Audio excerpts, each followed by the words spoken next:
What's up? What's up? Yeah, man.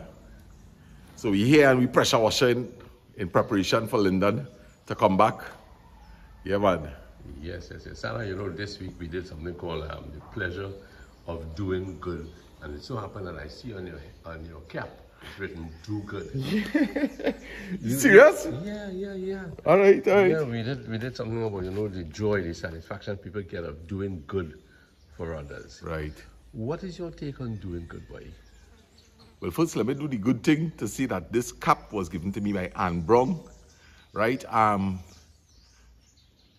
Doing good for others. Mm-hmm. The satisfaction it gives. That's what we came up with. The satisfaction it gives a person to do good. Now, you could do bad, eh? People could do bad. People could be indifferent. People could be callous. People could be selfish. But when you do good, you surmount all those negatives to be able to reach out to others. Well, boy, first things first is goodness is something of God, you know? And if you have an intention to do good for somebody else, right? What you're doing is you're taking your energy to try and make someone else happy, you know? And I do good things for those who I love, you know? Well, how could I do something good for people that I do love, right? So therefore, because the Bible says to love everybody, but you're not always in a position where you could give that love, right? But once I'm in the position that I could really do something good for somebody, I really enjoy doing that because it really brings me satisfaction to take my energy. Like, I pressure washing here right now. I love my brother, my sister-in-law. I like to say sister and Healy and Anna. So I want to give them a nice little welcome when they come back home. Right? So I took the little energy that I had this morning and I cut some grass. And now we're doing some power washing. I'm sure Lyndon and Kim, the others will be very happy for what you're doing. Yeah, of course, man. Yeah. And I see you do a fantastic job upstairs. Oh, yeah, boy, you know, that's my portfolio, you know, housekeeping, you know. Yes. So we open up the house, we let some air in. We'll be checking the house regularly until they come back. Beautiful. I might even come and spend a night, right? Yes. So I'm going to continue pressure washing here. Yes, my friend. Thank you very much. Yeah, man. Now, it's Simon. Huh? I love doing this. You love doing that? Great, man. Great. Let's go.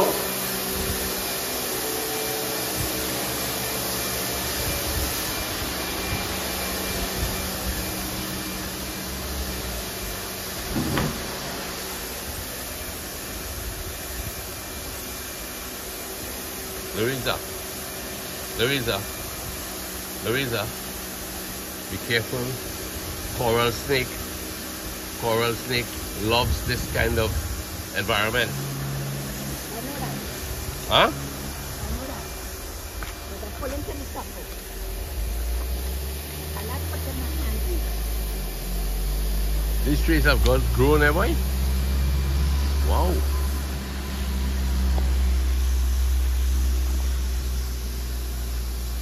Mom, excuse me, darling. You need to be very careful. I know Caura is a place that snakes and scorpions and tarantulas, they love. Right. You can't just go down into the bushes, so babes. Well, folks, I have been very protective of Mama Lou, but Mama Lou loves to work in the yard. Yes. Caladium? Your sister will have been happy to see this, eh? Straight, yeah. So that's why I was just trying to clear up here a bit.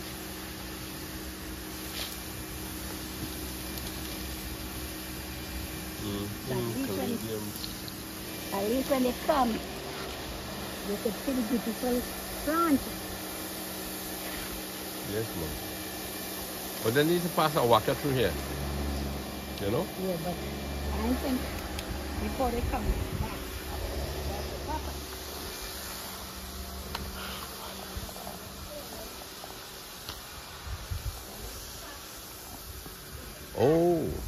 Huh? That's right there when you look front. Okay.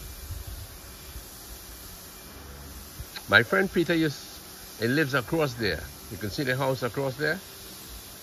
My good old friend Peter Plaza and his wife Elizabeth, daughter Paula, and others there. Yeah, man. Mr. Matthew. Mr. Matthew used to live to the right. Mr. Matthew. See the black? Yes, darling. I see it. I see it. I'm looking for it. You know, sometimes when it's rainy weather, you could see the wind, the trees bending under the force of the wind coming up the river valley. The valley there, the river runs not too far across that side, and it swoops. And this tree in front of us here would bend, and you could feel the gush of wind. We are very fortunate in Trinidad that we don't have a hurricane coming to us. They always bear away, and we're grateful. We're sorry about the storms that might throw a lot of water, and for people's homes that get flooded out, and driveways, and Tunapuna especially, is St. Augustine, Champlain, all subjected to flooding. But what can we do? A plum tree is growing right here. That would be nice. The kids would be able to just come out here and have their plums. Haley and Anna. I like inside of there. It looks kind of cozy to just, you know, meander your way across there and put a chair under those tall trees. Must be very pleasant, huh? Yes, the plum tree looks really great. Really great. Kamala, she's saying that you'll be happy to see this plum tree growing here. You planted it? Yeah. Louise, what's the name of this tree here? With these little berries? Okay. And of course we have Lucky. Lucky, say hello. Say hello, Lucky. Say hello. Hello. Your tail is wagging. You're feeling friendly. Hmm? You missing Simon? Yes, Mom.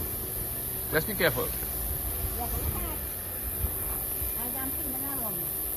Okay.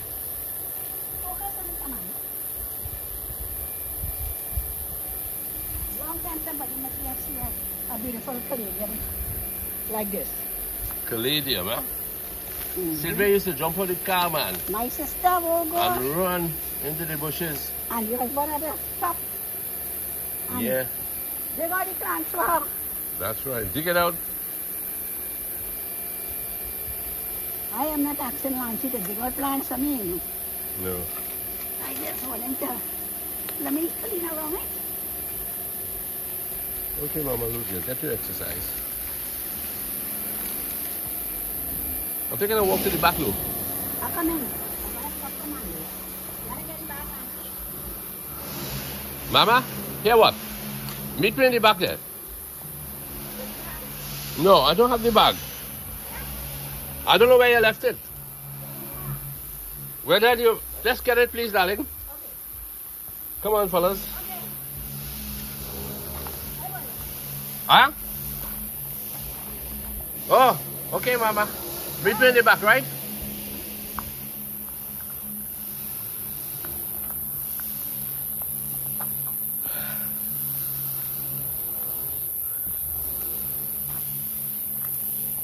Oh yes, a morning in the country.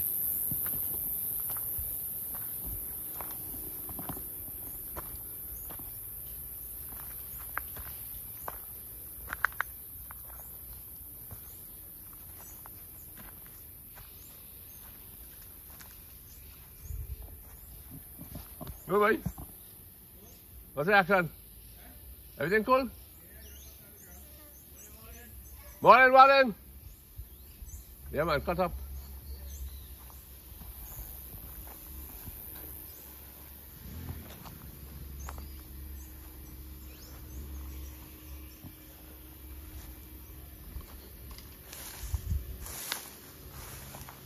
Mm.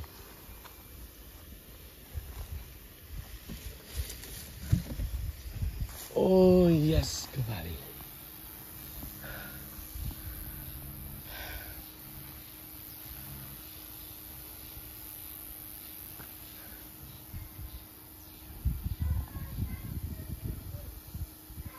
Saturday. I wonder what would have happened back in the old days. Most likely, my dad, Lennox Sr., would have been preparing to go to his apiary. You know, all those bees he had over 36 colonies, consisting of a super and about 3 others, shadow boxes, each carrying 8 frames. And as a little fella, you know, my job would have been to wait until Errol puts 8 frames taken from the hive into a box, and I would meet him halfway. And then I would take it to a room that existed behind the house. It was first used as a generator room when the old man had bought a generator. And having bought a generator, we would have had some, hey boy, Lucky? Faithful old Lucky? You feeling lucky? Yes, so he would have converted that room when current electricity finally came to Caura. He removed that Delco. I don't know where it really went to, but I was very young at the time. And he would have converted that room into a extraction room.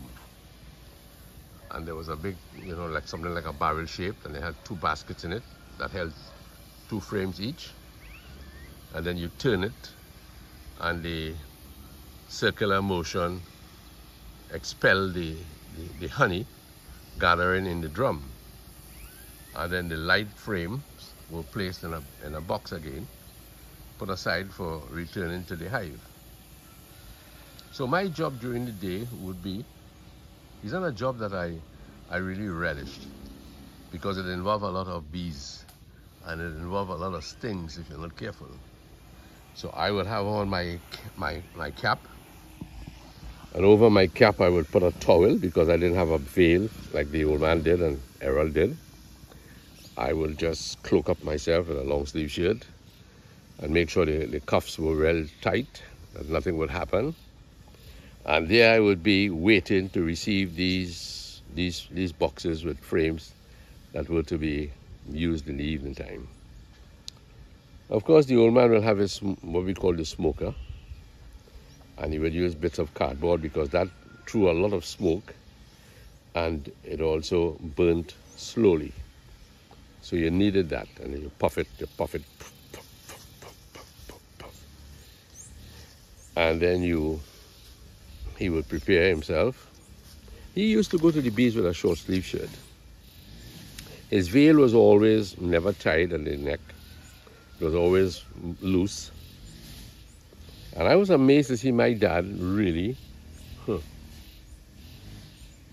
my dad he was never bothered about stings. It was almost like if he had a covenant with these bees that he was the master and that nothing should deter him or them from doing their respective jobs.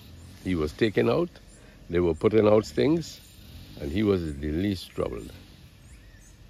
I, on the other hand, didn't relish stings. I didn't relish getting bee stings at all. As a matter of fact, let me show you an area here. Just where the tanks are and into this cordon off area here, that's where the beehives were. There were a lot of tonka bean trees, you know, just there, growing. Orange trees, mango trees. So the old man's bees feasted on a lot of fruit trees. And so it was a long process. My brother Errol would come and would help him. Aaron knew a lot about the bees. He would come to the bees and he would repair any frames that were deteriorated. And the old man and he would just work together, and I would just carry in the boxes with the heavy laden with honey. And then I remember there were at least 3 rows of 8 each. That was about 24 boxes of honey. And they were stacked in the corner. Where those tanks are, just below that was the room. They were stacked, covered. And when it was about maybe 6:30, depending on the darkness, because the bees had a tendency to you know, there was an experiment done with bees, and these bees were placed into an enclosed area. But 6 o'clock, well, with a bit of movement that they could get out and get back in, and at 6 o'clock in the evening, everybody returned to the hive. 6 o'clock in the morning, without seeing the sun, they went out looking for nectar. Right? Pollen was gathered, brought back, process done, and that's how it went on for the life of a bee. I used to think that drones were pretty dull, foolish men in the hive, but they served a great purpose. And their purpose was, of course, to mate with the queen. And then, of course, the drone dies. And then you had the bees. I remember at 3 o'clock every evening, the drones would come out and they would be beating. They would be flapping at the entrance, this tiny entrance to the frame, to the box, the hive.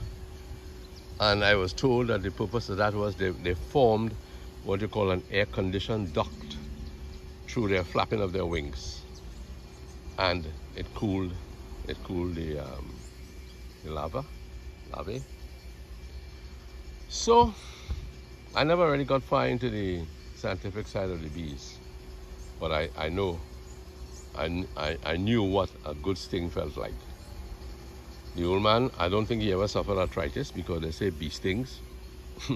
Bee stings help anybody who has arthritis. So if you got arthritis, just find a bee.